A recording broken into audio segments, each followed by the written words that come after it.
Trinidad and Tobago. We're talking cybersecurity. Yeah, we have officials from Microsoft here. And it's interesting because with all of the activity happening online and what's taking place in Trinidad and Tobago, we kind of wonder, how secure are we? Do we think about cybersecurity? Do we think about all other elements of the net, or we're just surfing innocently? When you purchase stuff online, what material goes online? But do we see beyond that? What are the complications? And also as a nation, are we fully tech developed? And just as you know, we try to make ourselves balanced and fair. So just a quick note yet again for a point of clarification. We have a news report which has said that Raj Ali is calling for an apology from the opposition leader in terms of what was said at a meeting last Friday, and that is at a march that took place in Port of Spain. Now, the opposition camp is saying that they did not refer to Mr. Ali in particular or made any statements directly to him. This is from the opposition. That's the official response. And that they were simply referring to a letter written by the Permanent Secretary of Finance to the Permanent Secretary of the Ministry of Sport. During that press conference yesterday, Mr. Ali made a number of allegations, but the opposition camp is saying that they made no direct reference to him, that they only made reference to the letter written by the Permanent Secretary. Now, the legal action which we spoke of, and I know that I did tell the caller that I understand that some legal action, we do know that Mr. Ali did say in that press conference that he is exploring his legal options at this time, and we understand he intends to file a suit against one particular media house, and he says he's looking at other parties involved. So just a point of clarification as we take a little shift or diversion from this interview. Good morning, gentlemen. How are you? Good morning. Fine. Let's talk a little bit about, first, your reason for visiting Trinidad and Tobago. Well, we were attending a Commonwealth event in which we were part of a multilateral panel, including the ITU, the CTU, Microsoft, and several other actors in the ecosystem. And we were basically discussing cybersecurity, data governance, and other topics that are of interest to the Commonwealth in general. How do you identify the needs and what's of interest to the Commonwealth or to Trinidad and Tobago? Because when you say the Commonwealth, you're talking about a number of nations. In the Caribbean specifically, how do you identify the needs? That was one of the main topics of the conference. There are different countries, different needs. So how do we harmonize all these countries together into a common framework? And that's what the Commonwealth, Microsoft, and the OES was working on. Now, looking at the needs of Trinidad and Tobago, what are the needs right now? Well, I would say there are two different kinds of needs. There is the national needs. You need to invest in protecting your critical infrastructure, so all the systems that are managing traffic lights, air traffic control systems, your power grid, your electronic banking infrastructure, your telecommunications infrastructure. You need to protect that in order to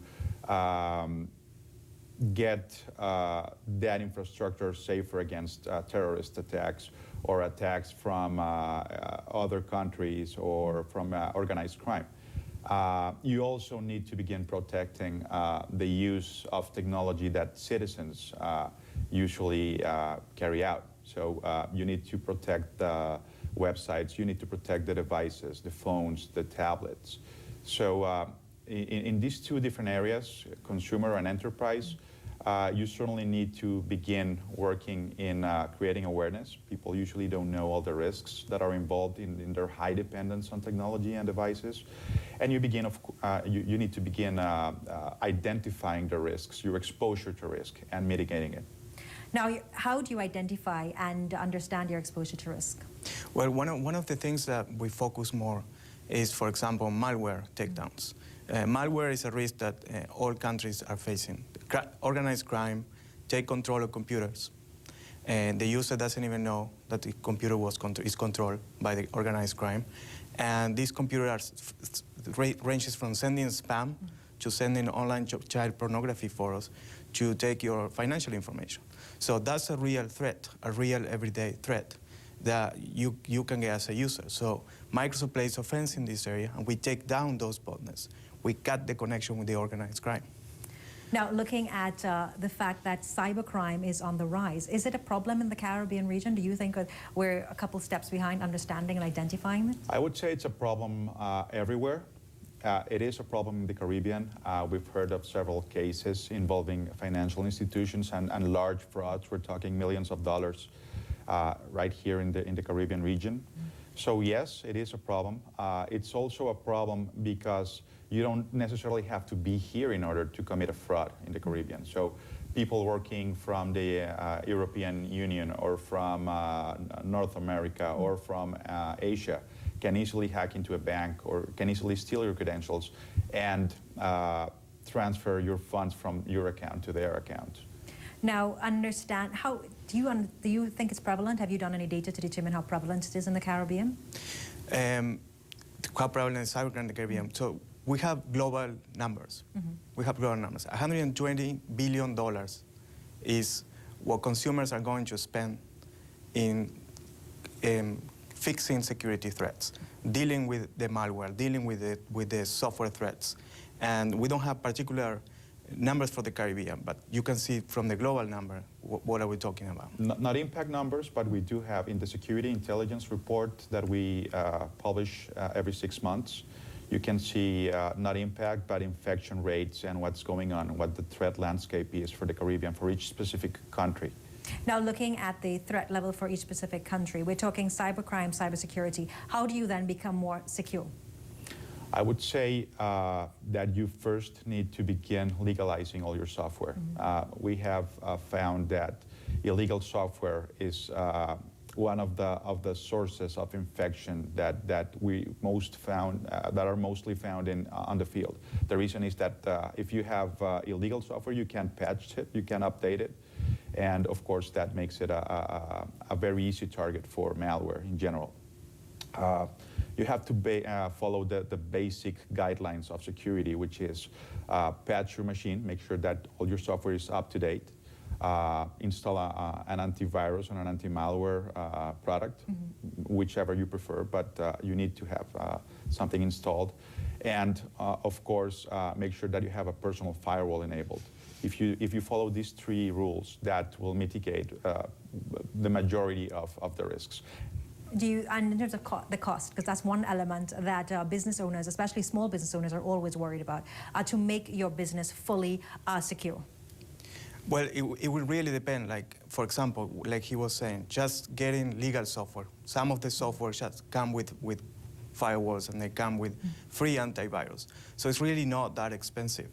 You just need to really look at your infrastructure, take a look at it, get an audit if you can, and just legalize your software. And another point is the user. The user also has to do his part.